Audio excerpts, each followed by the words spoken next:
바둑판에서 이렇게 흑돌과 흰돌이 구별이 되듯이요. 세상에서 그리스도인은 비그리스도인과 좀 확연히 좀 구별이 되어져야 될 필요가 있습니다.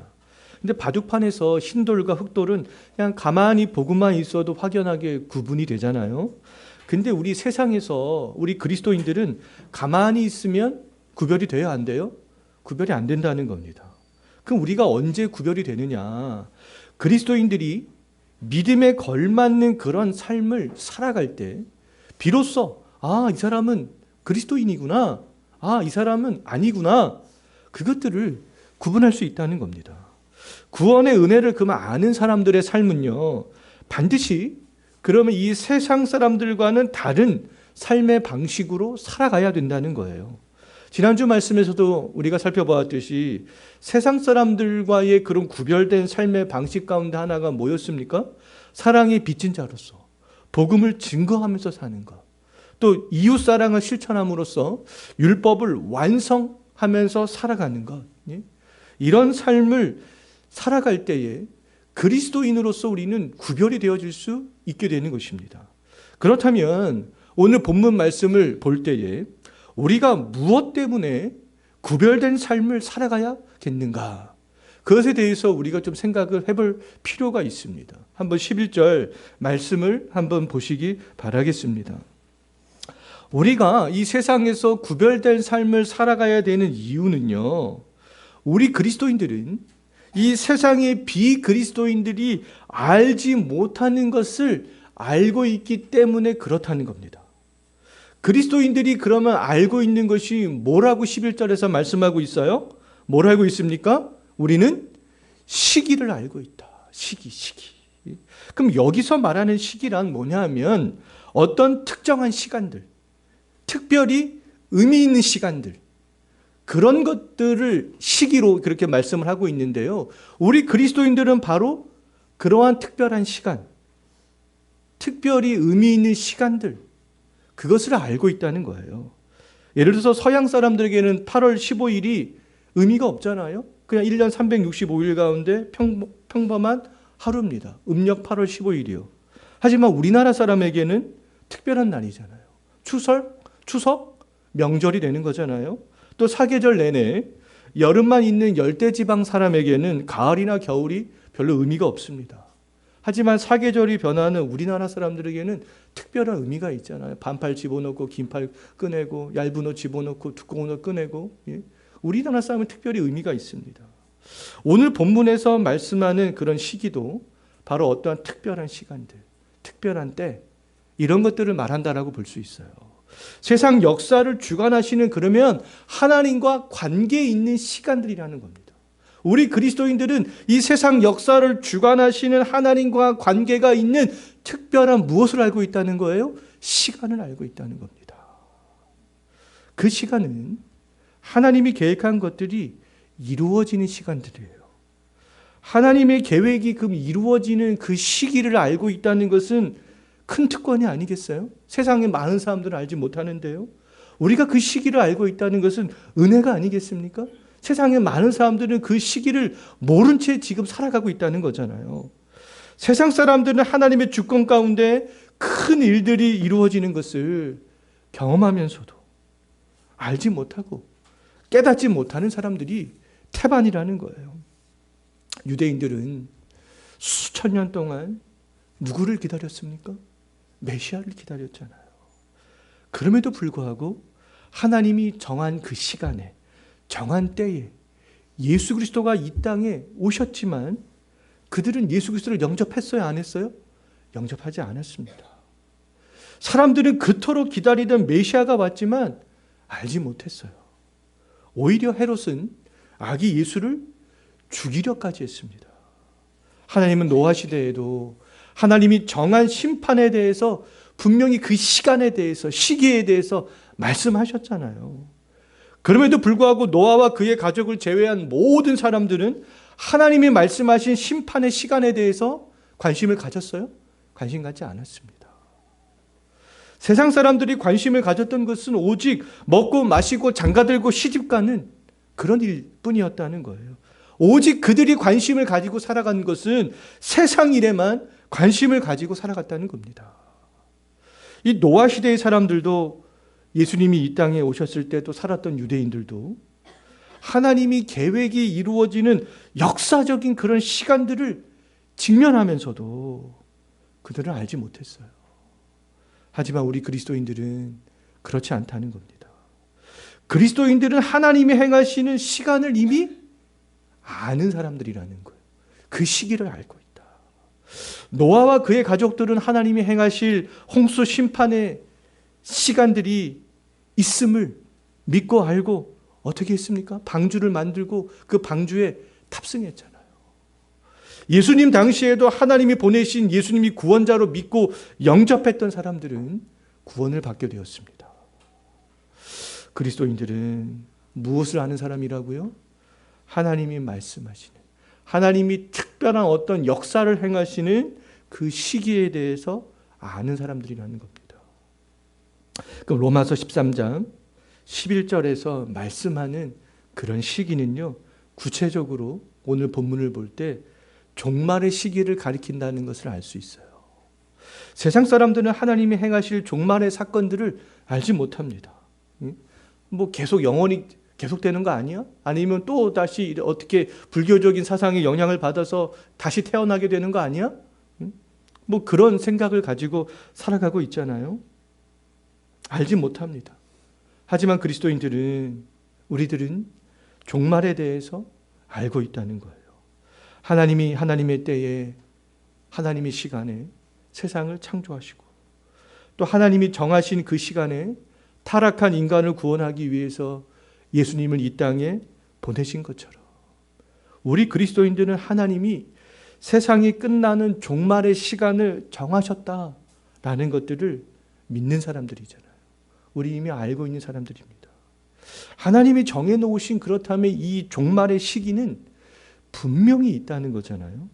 그 종말의 시기는 그런데 아주 저 멀리 있는 것이 아니라는 거예요. 종말의 시기는 아주 가까이 있는 것이라는 겁니다. 왜냐하면 우리는 이미 시작된 종말 속에 살고 있기 때문에 그렇습니다. 종말은 이미 시작되었어요. 근데 아직 완성이 되어지지 않았을 뿐인 거죠. 예수님이 부활승천하신 이후 종말은 이미 시작되었습니다. 시작된 종말은 그러면 점점 더 지금 종말의 끝 지점을 향하여서 나아가고 있다는 거예요. 그러면 이 종말의 그 끝나는 지점도 점점 우리에게는 다가오고 있다는 겁니다. 임박해 오고 있다는 거예요. 지난주 목요일 날 우리가 요한계시록 1장 성역 공부하신 분들은 다 우리가 배웠잖아요. 종말이 속히 이루어진다. 속히. 끝에 지금 정점으로 나아가고 있다는 겁니다. 종말을 알지 못했다면 이 노아나 롯 시대의 그 세상 사람들처럼 그냥 우리들도 어떤 삶을 살아갈 수밖에 없어요? 먹고 마시고 사고 팔고 심고 집을 짓고 장가가고 시집가는 일에만 몰두하면서 살 수밖에 없다는 거예요. 오직 이 세상 일에만 몰두하면서 살 수밖에 없다는 겁니다. 하지만 하나님은 우리에게 무엇이 있다는 것을 말씀해 주셨어요. 종말의 시기가 있다. 종말의 시기가 있다. 그것을 믿고 알 수 있도록 해 주셨다는 겁니다. 그럼 우리는 다른 사람들이 놀고 먹고 즐길 때 묵묵히 방주를 만들었던 그 노아의 인생이 어리석은 인생이 아니라는 것을 알잖아요. 그럼 오늘날 우리가 구별된 삶들을 살아가는 우리의 인생이 어리석은 인생이겠습니까? 그렇지 않다는 거예요. 복된 인생이라는 겁니다. 세상 사람들과 다른 삶의 방식으로 사는 것은 결단코 어리석은 것이 아니라는 거예요. 사람들은 다 넓은 문으로 가는데요. 왜 우리들은 좁은 문으로 가야만 하는 건가요? 좁은 문으로 가는 것이 어리석은 삶인가요? 그렇지 않다는 겁니다. 우리는 무엇을 알고 있어요? 종말을 알고 있잖아요. 예? 종말의 시기를 아는 사람들에게는 그 좁은 문으로 가는 것들이 복된 삶이구나. 예? 그것들을 확신하면서 살아갈 수 있게 된다는 겁니다. 종말의 시기를 알고 구별된 삶을 사는 것은 하나님으로부터 우리가 무엇을 받았다는 증거가 됩니까? 은혜를 받았다는 증거가 되는 거잖아요. 예? 나는 정말 하나님의 은혜 가운데 살아가고 있는 사람이구나. 그것들을 우리는 확신하면서 살아갈 수 있는 그런 사람들이라는 거예요. 종말이 있는 것은 세상에서 구별된 삶을 살아가는 그리스도인들에게 대단히 그러면 큰 위로가 되지 않겠어요? 위로가 됩니까? 안 됩니까? 위로가 되잖아요. 근데 더욱더 오늘 본문 말씀에서는 큰 위로가 되는 이유에 대해서 더욱더 구체적으로 두 가지에 대해서 말씀을 해주고 있는데요. 첫 번째로 다시 한번 11절 한번 보시기 바라겠습니다. 우리의 구원이 처음 믿을 때보다 어떻게 되어진다고 지금 말씀하고 있어요? 가까워지고 있다. 그럼 우리의 구원이 처음보다 더 가까워진다는 것은 구원이 완성이 되는 날들이 가까워지고 있다는 거예요. 무엇 때문에요? 종말 때문에 그랬어요. 종말의 끝지점으로 가면 갈수록 우리가 하루하루 살아가는 날수가 더해질수록 우리의 구원은 점점 더 완성되어져 가고 있구나. 구원이 완성되면 얼마나 보기가 좋겠어요. 멋진 건물이 완성되어지는 가는 것만으로도 아주 감격스럽고 좋잖아요. 근데 우리의 구원도 마찬가지라는 거예요. 우리의 구원이 점점 멋지게 지금 완성을 향해서 나아가고 있다는 겁니다. 성경은요, 우리의 구원에 대해서 세 가지 시제를 사용하면서 말합니다. 하나는 과거형으로, 하나는 현재형으로, 하나는 미래형으로 이렇게 얘기를 하고 있어요. 이 로이드 존스 목사의 로마서 강해 설교를 보게 되면요, 우리의 구원에 대해서 이 세 가지 유형에 대해서 아주 잘 정리를 해 놓았습니다. 제가 그것을 우리 여러분들에게 좀 말씀드리도록 하겠습니다. 첫 번째로 우리는 이미 구원 받았습니다. 그러니까 이 교회 다니는 사람들이 가장 헷갈리는 것 중에 하나가 뭐냐면, 내가 구원을 받았는데 또 구원이 완성되어져 가고 있다고 하네. 그럼 나의 구원은 뭐야? 이렇게 구원에 대해서 이렇게 헷갈려하는 사람들이 많은데, 우리의 구원에 대해서 성경은 말씀드렸듯이 과거형, 현재형, 미래형으로 그렇게 말씀을 하고 있다는 거예요. 우리가 이 과거형, 현재형, 미래형들을 잘 정리를 해 놓으면 우리의 구원에 대해서 헷갈리지가 않을 수가 있습니다. 첫 번째로 우리의 구원은 과거형이에요. 우리 이미 구원을 받았습니다. 우리는 이미 죄에 대한 책임과 사망에서 구원받았다는 거예요. 죄에 대한 책임, 사망, 거기서 건진받았습니다. 그럼 우리들은 이 죄에 대한 책임을 져요, 안 져요? 안 진다는 거예요. 누가 대신 졌는데요? 예수님이 대신 졌잖아요. 그럼 우리는 영원한 영벌의 지옥을 받는다는 거예요? 안 받는다는 거예요? 안 받는다는 겁니다. 안 받는다는 거예요. 우리는 다시 이 죄책과 사망의 상태로, 즉 구원받지 못한 비그리스도인의 상태로 돌아갈 수는 없다는 겁니다. 우리 이미 구원받았기 때문에. 그런데 두 번째로 우리의 구원은 현재에도 진행이 되어지고 있어요. 이것은 우리가 이 성화적인 측면을 생각해 보면은 우리가 금방 알 수가 있습니다. 우리는 이미 사망에서부터 구원을 받았지만 여전히 우리는 죄의 세력과 죄의 오염 가운데 있어요. 그럼 날마다 우리는 그 죄와 싸워야 안 싸워요? 싸워야 됩니다. 그럼 우리는 이 죄와의 싸움에서 승리함으로 우리의 구원을 날마다 이루어 가야 하는 거잖아요. 주 예수 그리스도를 날마다 닮아가야 하는 겁니다. 성화의 삶들을 날마다 살아가야 되는 것이죠. 이러한 측면에서 우리의 구원은 현재형이라는 거예요. 또 세 번째로, 근데 우리의 구원은 아직 완성되지는 않았다는 겁니다. 근데 장차 우리의 구원이 어떻게 된다는 거예요? 완성된다는 겁니다. 완성되는 날이 있다는 거예요. 우리가 죽음 이후에 우리의 영혼이 천국으로 갈 때, 아니면 예수님께서 다시 재림하실 때, 우리의 구원은 완성된다는 겁니다. 우리의 구원은 세상에서 모든 죄와의 싸움을 끝낸 후에 이제 우리 구원이 전적으로 천국에서, 낙원에서, 새하늘과 새 땅에서 완성된 채로 살아가게 된다는 것이죠. 우리는 이미 구원받았습니다. 사망의 세력이 우리를 다시 사망으로 몰아넣을 수가 없어요. 그러나 아직 죄의 세력은 남아있어요. 장차 구원이 완성되는 그날까지 우리는 죄와 싸워야 됩니다. 돈의 유혹, 어떠한 성적인 유혹, 명예의 유혹, 이러한 것들과 우리는 날마다 싸울 수밖에 없어요. 때로는 죄와의 싸움에서 패배하기도 하잖아요. 사도 바울도 죄와의 싸움이 쉽지 않기 때문에 오라 나는 곤고한 사람이다, 이런 고백까지 했잖아요. 그럼에도 불구하고 우리에게는 희망이 있다는 겁니다. 우리의 구원은 완성되는 그 날이 있다는 거예요. 지금은 힘들고 때때로 패배하기도 하고 그 싸우는 것 자체가 어렵고 고달프지만 결국에는 승리한다는 거예요. 우리가 하루하루 살아갈 때마다 우리의 구원은 점점 더 완성을 향해서 나아가고 있는 것입니다. 구원이 완성되는 종말의 날은 비그리스도인들에게는 두려운 날이지만 우리에게는 복된 날이라는 거예요. 더 이상 죄와 싸우지 않아도 됩니다. 더 이상 어떠한 이 성화를 위한 수고를 하지 않아도 돼요.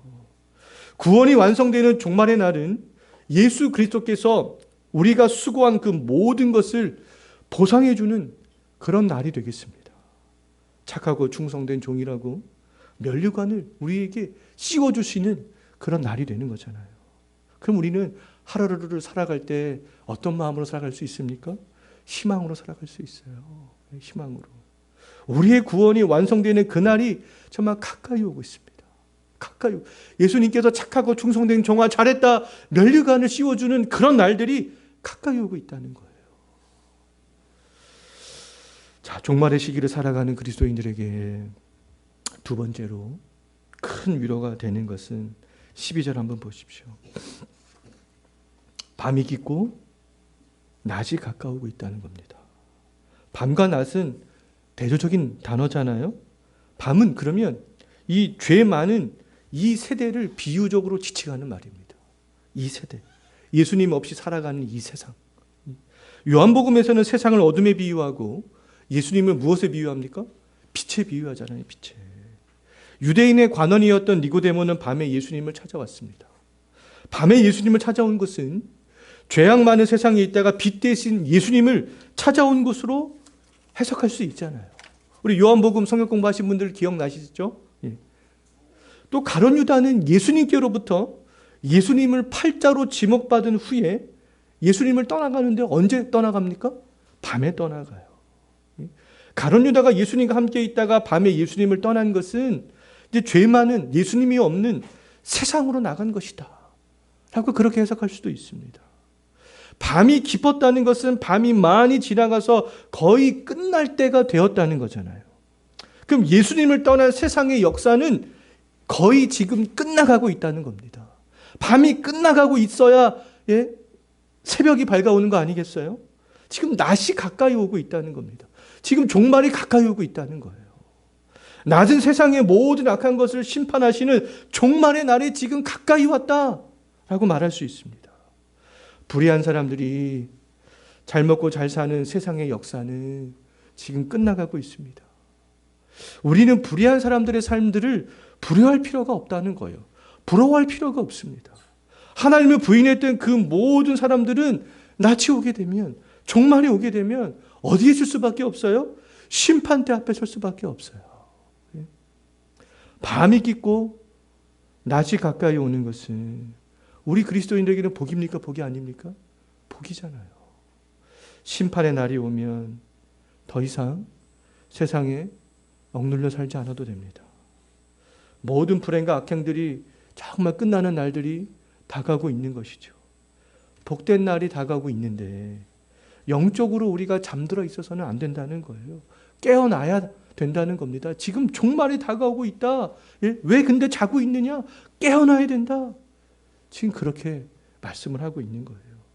종말의 날, 심판의 날이 다가오고 있는데 여전히 세상 사람들의 삶의 방식으로 우리가 살아가서는 안 된다는 거잖아요. 세상 사람들의 삶의 방식은 우리 그리스도인들이 부러워해야 할 그런 삶의 방식이 아니라는 겁니다. 낮이 가까우고 있다는 거예요. 구별된 우리의 삶의 방식이 옳았다는 것이 증명될 그런 날들이 지금 가까이 서서히 다가오고 있다는 겁니다. 그날에는 그래, 정우가 잘했어, 누구누구야 잘했어, 그래 너희가 거룩한 삶을 살았구나, 잘 살았구나, 하나님께서 인정해 주시는 그런 날들이 다가오고 있다는 겁니다. 그래서 우리가 정말 깨어서 그 종말을 준비하는 삶들을 살아갈 수 있어야 되겠어요. 그럼 우리가 구체적으로 그리스도인답게 종말을 대비하는 삶들은 어떤 삶인가? 오늘 12절 말씀을 보면 구체적으로 말씀해 주고 있습니다. 뭐라고 말씀하고 있습니까? 어둠의 일을 벗는 것이다. 어둠의 일을 벗어야 된다는 거예요. 그리고 무엇을 입으라고요? 빛의 갑옷을 입으라. 이렇게 말씀하고 있습니다. 그럼 요한일서 1장 6절 말씀을 보게 되면 하나님을 믿는다라고 말하면서도 어둠 가운데 있으면 거짓말하는 사람이다. 진리를 행하지 않는 것이다. 이렇게 말씀하고 있습니다.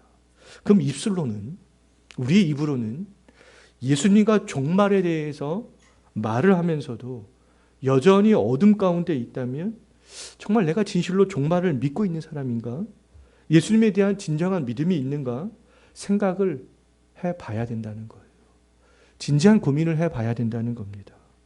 그리스도인들이 임박한 종말의 시대를 살아가면서도 여전히 어둠 가운데 있다면, 여전히 세상 가운데 있다면, 죄 가운데 있다면 오늘 이 말씀을 경고의 말씀으로 들을 수 있어야 된다는 겁니다.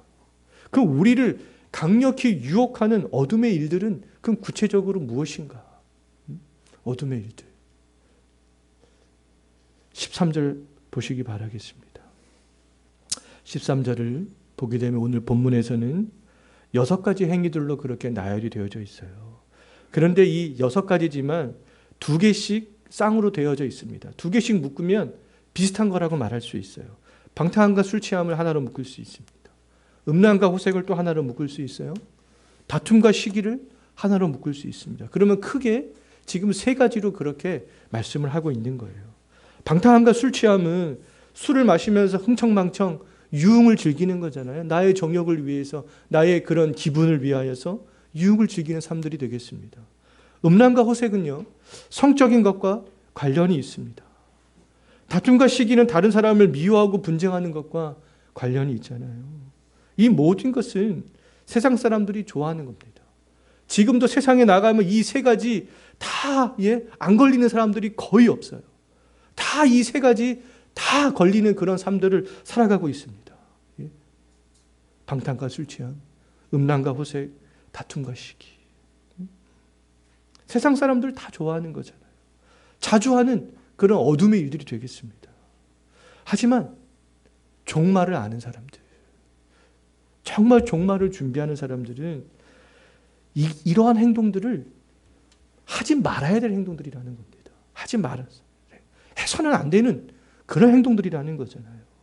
세상 사람들은 그리스도를 향해서 어둠의 일에 우리가 참여하도록 그렇게 유혹합니다. 직장 상사가 유혹하잖아요. 선후배 친구들이 유혹합니다. 요즘에는 SNS 등을 통하여서 과거의 어떤 여자 동창, 남자 동창들이 엄청나게 유혹합니다. 또 시각적인 것으로, 감성적인 것으로, 또 우리의 지식적이고 이성적인 것으로 굉장히 많이 유혹하잖아요. 우리를 유혹하는 수단은 매우 다양합니다. 매우 다양해요. 어둠의 일들이 다양하게 우리를 유혹한다고 하나 종말의 시대를 살아가는 그리스도인들에게는 그 모든 것들이 나타나서는 안 되는 그런 행동들이라는 거예요. 나에게 어둠의 일이 나타난다면 어떻게 하면 내가 이 어둠의 행위들에서 벗어날 수 있는가? 그것에 대해서 진지하게 고민해야 돼요. 이 본문 말씀을 보면서 경고의 말씀으로 들어야 한다는 겁니다. 어둠의 일은 종말의 날 심판주로 오시는 예수 그리스도를 진노케 하는 그런 행위들이라는 거잖아요. 종말을 준비하는 그리스도인들이라면 이 열매 없는 어둠의 일에 참여하지 않는 것을 넘어서 그 어둠의 일들을 어떻게 하라고 에베소서 5장 11절을 보면 말씀하고 있냐면요. 그 어둠의 일들을 책망하는 데까지 나아갈 수 있어야 된다. 이렇게 말씀하고 있습니다. 어둠의 일들을 괜찮은 것으로, 해도 되는 것으로, 이건 뭐 한두 번은 괜찮겠지. 이렇게 생각하는 순간 어둠의 그런 행위에서 벗어나기는 힘들어진다는 거예요. 힘들어진다는 겁니다. 어둠의 일들은 잘못된 거잖아요. 잘못된 겁니다. 우리는 그 어둠의 일들이 잘못된 것이다 라고 책망하는 데까지 나아갈 때에 어둠의 일에서 벗어날 수 있습니다. 괜찮은 건데, 이거는 한두 번 이 정도는 괜찮은 건데, 그렇게 생각해서는 안 된다는 거예요. 책망하라는 겁니다. 그거는 잘못된 거야. 책망하라는 거예요. 오늘 본문 13절에 나열되어 있는 행위들은 분명히 어둠의 일입니다. 잘못된 것들이라는 거예요. 우리 그리스도인들은 이 어둠의 일에 머물러 있어서는 안 된다. 로마에 있는 교인들 중에, 구원받은 교인들 중에 어둠에 머물러 있는 그런 교인들이 있었으면 알 수 있잖아요. 지금 일시적으로 어둠에 머물러 있다 해서 그 사람들이 구원받지 못한 사람들은 아닙니다. 이러한 말씀을 들을 때 나의 구원을 현재형으로 이루어 가야 되는구나. 그렇게 생각할 수 있어야 되는 것이죠. 그 모든 것들을 뒤로하고 그 어둠의 일들을 책망하면서 종말의 날, 그날들 끝나는 그날들을 우리가 기대하면서 살아갈 수 있어야 되는 것이 아니겠어요. 세상은 지속되지 않습니다. 어둠의 일 지속할 수 없어요. 우리는 임박한 종말 속에서 살고 있습니다. 임박한 종말 가운데 사는 그리스도인들의 삶의 방식은 13절 한번 보십시오. 우리의 삶의 방식은 우리가 행해야 될 행위들은 어떤 행위라고 말씀하고 있습니까? 단정히 행하는 것이다. 단정히 행하는 것. 단정히 행하라는 것은요, 아주 좀 우아하고 품위가 있게 그렇게 살아가라는 겁니다. 우아하고 품위 있게. 종말을 알지 못하는 사람들은 어둠의 일들을 행하면서 무절제한 그런 삶들을 살아가고 있다는 거예요. 그런데 그 가운데서 종말을 아는 우리 그리스도인들은요, 좀 품위를 지킬 수 있어야 된다는 겁니다. 품위를 지킬 수 있어야 돼요. 오래전에 아주 예전에 상영했던 타이타닉이라는 영화를 다 보셨잖아요. 근데 그 영화를 보게 되면 배가 막 침몰해가는 상황에서도 그 많은 사람들이 막 우왕좌왕합니다. 배가 막 침몰해가니까. 근데 이때 아주 품위를 지키는 사람들이 있었습니다.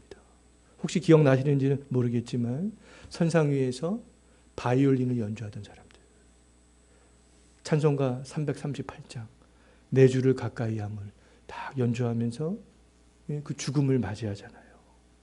사람들이 막 우왕좌왕할 때 그들은 그 종말을 생각하면서 하나님을 바라봤는지 안 봤는지를 확실히 모르겠으나 그 찬양을 연주하는 것으로 봤을 때는 하나님을 바라봤을 것 같아요.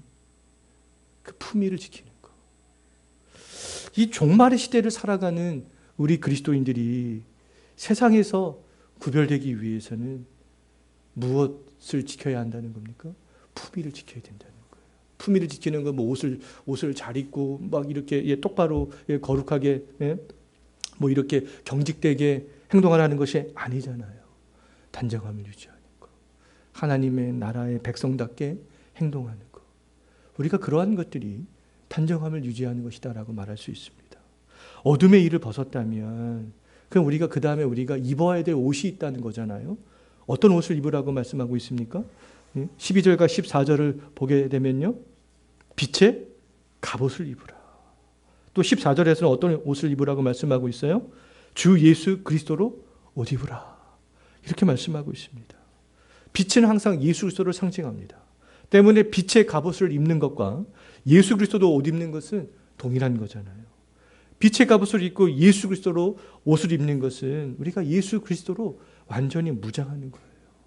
예수 그리스도로 무장하면 우리는 단정한 그런 삶들을 살아갈 수 있게 됩니다.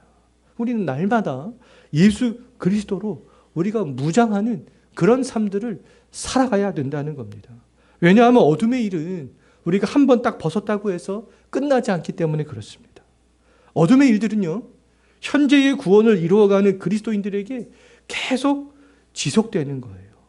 어둠의 그런 공격들을 우리가 막아내기 위해서는 예수 그리스도의 옷을 입는 것이 필요하다는 겁니다. 우리의 매일의 삶을 그러면 살아갈 때 우리가 의지해야 될 것은 예수 그리스도의 의로움이라는 거예요. 예수 그리스도의 능력이라는 겁니다. 예수 그리스도의 이름이라는 거예요. 예수 그리스도의 말씀이라는 겁니다. 이런 것들이 우리의 전인격에서의 하나가 되어질 때 예수 그리스도 옷 입는다라고 말할 수 있는 거잖아요. 사도 바울이 잘못된 종교적인 열심을 버리고 사랑이 빚진 자로서의 삶을 살아갈 수 있었던 것은 예수 그리스도로 옷 입었기 때문이 아니겠어요?